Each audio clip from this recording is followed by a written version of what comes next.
Les fêtes de fin d'année, période particulièrement accidentogène. Le ministère des Transports initie une campagne de sensibilisation pour zéro accident. Cinquantenaire de Fraternité Matin. Le quotidien gouvernemental célèbre le premier président Félix Houphouët-Boigny à travers une exposition photo. Enfin, Serge Lazarevitch de retour en France. L'ex-otage a été accueilli par le président François Hollande. Voilà donc pour le sommaire. Bonsoir à tous et merci de suivre ce nouveau journal. On s'achemine résolument vers les fêtes de fin d'année et la sécurité routière en Côte d'Ivoire est sur le qui-vive. Il faut donc réduire les risques d'accidents sur la route dus entre autres à la vitesse ou à la consommation d'alcool. Pour atteindre cet objectif, le ministère des Transports a initié une campagne de sensibilisation. L'opération a été lancée aujourd'hui dans la commune de Trècheville par le ministre Gaussou Touré. Bientôt la fin de l'année 2014 et c'est le moment crucial pour les entreprises et organisations de faire le bilan de leur activité. Le ministère de la Justice, des Droits de l'Homme et des Libertés publiques a fait le bilan à mi-parcours de ses activités.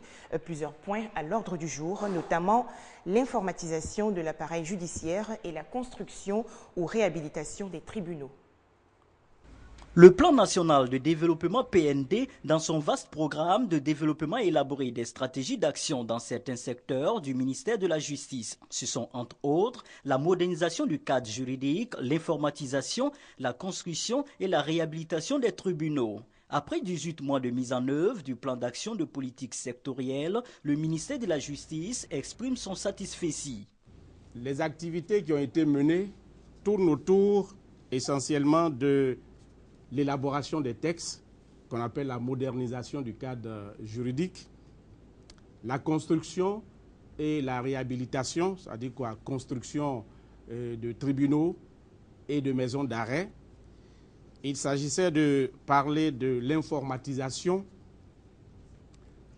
et du renforcement des capacités des acteurs de la justice. Globalement, nous pouvons dire que nous sommes satisfaits. Des bons points, certes, mais également des mauvais qui constituent des défis à relever. La contrainte majeure, c'est la contrainte financière.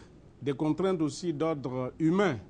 C'est-à-dire qu'il s'agit de renforcer les capacités de la structure qui est dédiée à l'élaboration des textes au ministère de la Justice. Selon le conseiller technique du ministère de la Justice, les réformes entreprises sont considérables. Cependant, un appui financier important permettra de combler les insuffisances. Un reportage de Serge Gongoma et Félix Amani. Du côté de la jeunesse entreprenante et dynamique de Côte d'Ivoire, on présente un bilan plutôt positif. La JEDSI existe depuis 2011 avec une base de données de plus de 1000 jeunes entrepreneurs. Elle assiste ces chefs d'entreprise dans le financement de leurs projets. 1 million de chômeurs en Côte d'Ivoire. Trouver un emploi à Abidjan, un véritable casse-tête. Pour résorber le problème, le programme présidentiel prévoit la création de millions d'emplois d'ici à 2015. Mais pour en bénéficier, l'esprit d'entrepreneuriat s'impose. Et c'est là que la JEDSI, la jeunesse entreprenante et dynamique de Côte d'Ivoire, intervient. L'organisation s'engage dans l'encadrement des jeunes pour le financement de leurs projets.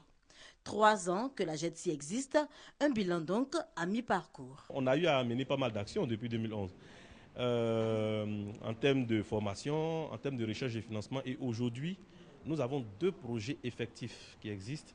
Donc, nous avons le projet de culture maraîchère à Tibissou, sur un site de 10 hectares.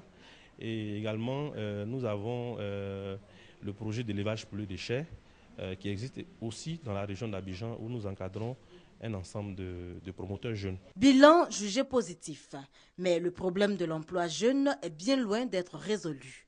Aussi, le président de la JEDSI, Traoré Yaya, entend-il poursuivre son action. Il y a beaucoup de jeunes qui sont toujours en attente de financement. Pour 2015, nous allons sillonner toute la Côte d'Ivoire pour également demander aux jeunes entrepreneurs de faire confiance au président de la République de Côte d'Ivoire pour tout le travail qui est là-bas actuellement pour les jeunes entrepreneurs de Côte d'Ivoire. Objectif clairement défini, reste maintenant le financement effectif des projets. Des explications de Michel Mambo.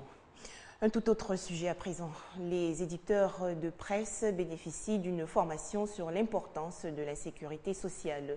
Les travaux ont porté notamment sur la déclaration individuelle des salaires annuels. C'est une initiative de la Caisse nationale de prévoyance sociale. La Caisse nationale de prévoyance sociale, CNPS, sensibilise les éditeurs de presse sur la sécurité et la santé au travail. La CNPS inculque des notions de base aux participants telles que la retraite, les prestations familiales, les accidents de travail et maladies professionnelles et la DISA. La CNPS est une institution sociale qui fait beaucoup pour les travailleurs. Nous avons estimé que nous, employeurs, devons mieux la connaître, voir ses prestations, voir aussi ce que nous avons comme devoirs et obligations, de sorte que nous puissions aider nos employés. Élément primordial dans la liquidation d'un dossier de retraite, la déclaration individuelle des salaires annuels, DISA, est un relevé nominatif et analytique qui retrace la situation cotisante de l'ensemble des travailleurs d'une entreprise. La CNPS a développé un outil qu'on appelle donc la déclaration individuelle des salaires annuels, la DISA, et qui est aujourd'hui même sous forme de logiciel, qui permet donc de prendre en compte la carrière des travailleurs, de l'alimenter et de faire en sorte que lorsque le salarié s'en va à la retraite, il n'a pas de souci à produire d'énormes documents pour bénéficier de ses droits. Une formation fort appréciée par les éditeurs de presse qui entendent jouer pleinement leur rôle pour une prise de conscience des chefs d'entreprise. C'était un sujet de Patricia Oumou-Etia. Une exposition photo à l'hôtel du district d'Abidjan pour retracer la vie du premier président de la Côte d'Ivoire, Félix Houphouët-Boigny, sa vision et son génie politique. Cette exposition photo est une initiative du groupe Fraternité Matin. Le leader de la presse ivoirienne, dans le cadre de son cinquantenaire, veut ainsi immortaliser le père fondateur de la Côte d'Ivoire moderne. Houphouët-Boigny, le bâtisseur. Une œuvre immense que tente de reconstituer le groupe Fraternité Matin à travers cette exposition photo. Bel hommage du groupe à celui-là même qui a fondé Fraternité Matin en 1964.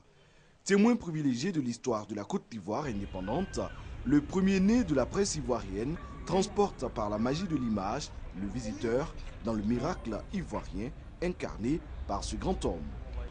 La place que la Côte d'Ivoire occupe dans le monde entier, en Afrique, aujourd'hui, c'est grâce à Houphouët-Boigny. Il est le fondateur de ce pays et vraiment, on ne peut pas s'enlacer venir suivre une telle exposition. Découvrir ou redécouvrir Houphouët, le cerveau politique, le père de la Côte d'Ivoire moderne, le planteur, l'homme dont la vie se confond à celle de son pays. Ils m'ont beaucoup parlé d'Houphouët pour ces merveilles qu'il a fait pour la Côte d'Ivoire. Pour nous, ses enfants, aujourd'hui, nous sommes heureux de voir ces images. Depuis 14 ans, je suis là, je me promène, je regarde, je re-regarde. Donc, ça me plaît. Là, j'ai vu mes mamans. Et Rosalie, celle qui a le marché, là, elle est décédée maintenant. Et puis, celle-là, c'est ma belle-sœur. La Côte d'Ivoire d'hier à aujourd'hui, un passage de témoin réussi. Avec le président de la République actuelle, Alassane Ouattara, s'écrit dans la continuité une autre page de l'histoire de la Côte d'Ivoire. En témoignent ces ponts, échangeurs, infrastructures de développement que Fraternité Matin s'attelle déjà à immortaliser pour les générations futures. On faisait le point avec Serge Coléa et Guillaume Zéré. Promouvoir le conte africain, c'est l'objectif de la Biennale des Arts du Récit d'Abidjan. L'événement organisé par la compagnie Naforoba en est à sa toute première édition. Il réunit plusieurs pays, dont bien entendu la Côte d'Ivoire. Le Cameroun et le Sénégal sont également invités.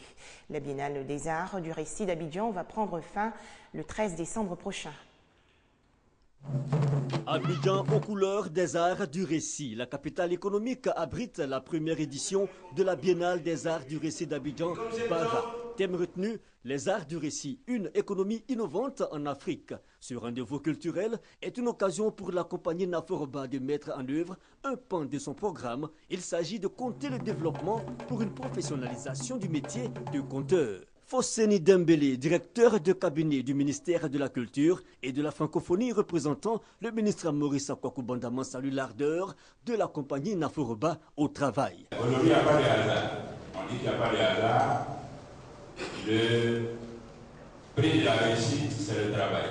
12 pays d'Afrique participent à cette biennale des arts du récit d'Abidjan. Un reportage de Franck Wadio et Yeo Issa. Et pour terminer l'actualité nationale, sachez que Akakro-Ngban, village situé dans la sous-préfecture de Kouébo, a intronisé récemment son nouveau chef. Nanan Kwame Nguessan a été installé sur le trône en présence des autorités administratives, politiques et religieuses de Toumoudi. L'occasion pour les cadres de Akakro-Ngban d'annoncer de nouveaux projets de développement pour le village. Akakro-Ngban, village de la sous-préfecture de Kouébo, département de Toumoudi, amorce son développement. Ce village est sans chef depuis 2010. Une situation qui a mis en veilleuse les actions de développement du village. Les populations d'Akakro-Ngban viennent de corriger cet état de fait. En effet, Nana Kwame Nguessan est monté sur le trône de ses ancêtres dans la pure tradition baoulée. La cérémonie d'intronisation a été l'occasion pour les filles et fils d'Akakro-Ngban d'annoncer de nouveaux projets pour l'essor du village, leur terroir commun. Mise en place de nouvelles stratégies pour le développement et la modernisation de l'agriculture et création d'activités génératrices de revenus pour les femmes et les jeunes. Les populations ont été invitées à la cohésion, à l'union et surtout à mettre en priorité les intérêts du village. C'est là où il y a quand même les lendemains meilleurs, dans la mesure où le conseil régional en tant qu'institution de développement doit pouvoir s'appuyer quand même sur l'organisation faite par la population. Le sous-préfet de Kouébo, en remettant l'arrêté de nomination, a rappelé à Nana Kwame Nguessan ses droits et obligations. L'autorité administrative a exhorté le nouveau chef à l'équité et à la neutralité dans ses jugements. Nana Kwame Nguessan est né en 1922, ancien combattant de 39-45. Il succède à Nana Kwadio Nguessan Sébastien. Il devient ainsi le 8e chef d'Akakro-Ngban. Un reportage de Kwadio Kwame de RTI Bouaké. Le nord du Nigeria face à un nouveau drame. Une explosion est survenue aujourd'hui dans un marché très fréquenté de Kano, la plus grande ville de la région. On ne connaît pas l'origine de la détonation et les autorités nigérianes n'ont pas encore indiqué si l'explosion a causé des morts ou des blessés. L'ex-otage Serge Lazarevitch est rentré en France après plus de 3 années de captivité. Il était accueilli par le président François Hollande. Serge Lazarevitch, 51 ans, avait été enlevé au Mali en 2011 par le groupe islamiste AQMI. Allez, à demain, 19h30.